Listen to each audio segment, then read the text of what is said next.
G'day guys, welcome to episode 118 of Ask Jack D. Today I take a question about how do I stay motivated and not get distracted. And it ultimately comes down to two things. The first being personal alignment, and secondly, having done the thinking that gives you absolute clarity from a vision perspective at a very macro, high level, long time frame perspective, right down through direction, strategy, projects, plans, tasks, and to-dos, so that you have done the thinking in terms of why we're here, why you're here long term, what your direction is, right down to what do you need to do today to take one step on this path to get one step closer to your ultimate vision. 28 and I'm trying to shape history, pulling from the sky for some strength to take with me. Line up the stars, fly away quickly and push the world forward like a tidal wave hit me.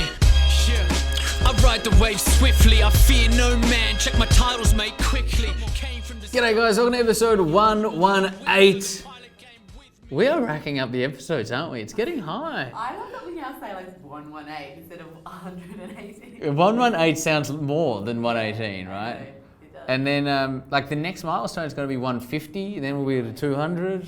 It's pretty cool. Thank you guys for participating and continuing to ask amazing questions and have amazing dialogues. We've had some really cool shit happen as a result of this show, haven't we? Like in terms of success stories and people's progress and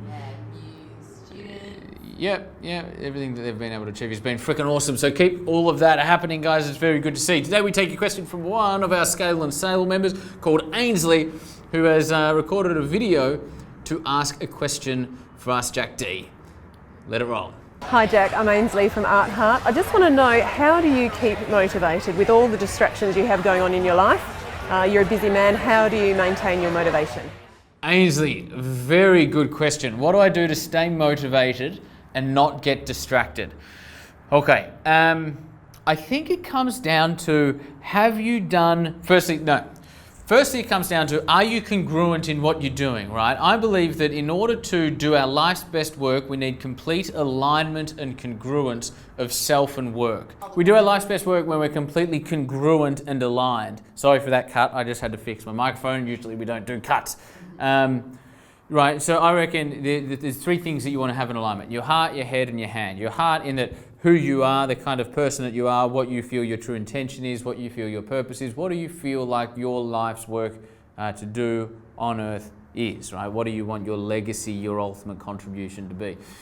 Heart, head. So what is the stuff that you love, what excites you, what stimulates you intellectually, and what are you good at, right? Some people are wired for detail, some people aren't, some people are wired for numbers, some people are wired for imagination and vision, some people are wired for strategy, some people are wired for leadership. So we all have different skills and capabilities that exist within our head. And when who you are aligns with what interests you and what you're great at aligns with your hand, the work you do on a daily basis, that's when you lose yourself in your work, right? So these days I don't really think about whether I'm motivated or not, because I'm just so congruent and I have such a high level of conviction in what I'm doing that there's complete alignment that I don't need to question it. Now, so that's the one, is personal alignment. Second to that is, have you done the thinking around your path, right? So there's so many different layers and depths and like nuances to business and life, and I think that those that have mapped out and modeled out the thinking in their own mind are those that tend to stay on path and on course and do great work. What I'm thinking, I should actually draw. Can I do that? Yeah. Let's do it. Rosie, if you could grab me something quickly. So when I say there's levels and depths, what I mean is this. Everything from the vision or the purpose you hold for your life and your life's work, down to what direction am I taking in a practical sense to achieve that, down to what's the strategy required to get there, down to how am I turning that into a plan, down to how am I turning that into a project. Thank you. See you, mate. Bye. So we're going everything from vision. What's the vision, ultimate purpose for my life, right? Very high level, macro, broad, vague, type conceptual, doesn't yet exist yet kind of level of thinking, right? Vision then becomes direction. if my vision, okay, so if I talk personally for a second, the vision for my life is to push civilization forward by enabling more people to live on purpose. Now, the direction I'm going to take with that is I think I can achieve that best through education. It was Nelson Mandela who said education is the most powerful weapon with which we can use to change the world. So the direction that my whole life from when I was like 6 has brought me in is one of education and caring, like genuinely with every cell in my body, caring about how people are developed and who they grow into. So that's direction. And then you go the next one down in terms of levels of specificity from direction, you start talking about strategy. If you want to do education, what's the strategy to get there, right? Well, we might start at higher ed and start by educating business owners and build a brand of education that genuinely enables people to start and build great businesses or to go into other businesses and be incredibly valuable. And then what's the strategy in year 1, strategy in year 2? So we've got a 7-year strategy at any given point. So the timeline as we're going down is getting more and more specific. Alex, just make sure you're getting this whole board. And is getting more and more short term, or perhaps better put would be immediate term. Whereas up here, we're really looking future, and we're not talking specific, we're talking quite broad. But as somebody who is navigating their own path, which everybody, whether you're an entrepreneur, whether you run your own business or not, doesn't fucking matter. What matters is, are you in control of your life? Are you creating your path, or is somebody choosing it for you? And if you want to create your own path, you need to have done all of the thinking from here down to here. Let me continue. Strategy then becomes a plan, right?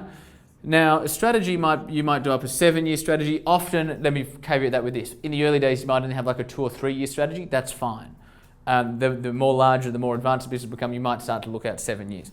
Then you might have a plan, so let's go back. Let's pretend you're in a business that's 3 or 4 years of age. Your strategy would go 3 years. Your plan would probably go 1 year. And then your plan will break down into projects, and projects should be quarterly projects, so 3 months. And then projects will break down into tasks, which is like weekly and monthly. And then tasks break down into to-dos, which is what we look at daily. And all across those is we want to be enabling and working with and inspiring and leading great people, right? So how do you stay motivated and not get distracted? You become inherently connected and innately connected to your vision and the purpose that you decide you hold for your life. Second, you go, what direction I want to follow? What's my strategy? What's my plan? What projects do I need to do quarter by quarter to achieve that plan over the next year? If I want to achieve those projects and hit those milestones according to timelines, what are the tasks I need to do on a weekly, me and my team need to do on a weekly, monthly basis? If those are the tasks, then what are the to-dos I need to do today? So we've gone from macro, broad, this is the vision I hold for my life, and by pulling that down into more specificity and more realistic, not realistic, more immediate time frames, we're going from broad, visionary type stuff down to what do I need to do today? And when you've done all of that thinking, by the way, this isn't a 10-minute exercise, it took me about 3 or 4 years to get proper fucking, boom, locked in, ready to go, probably for the rest of my life, maybe, hopefully. And then sometimes that will change, or sometimes that will change, or sometimes that might change, right? And if that changes, then we need to go back to the drawing board and map it all out, so that then you know the grander path that you're on, the grander purpose that you hold for your life, and everything that you need to do in order to turn those dreams and turn those visions into reality. Once you've done all of that thinking, you won't get distracted because the path becomes so incredibly clear. 'Cause I'm lining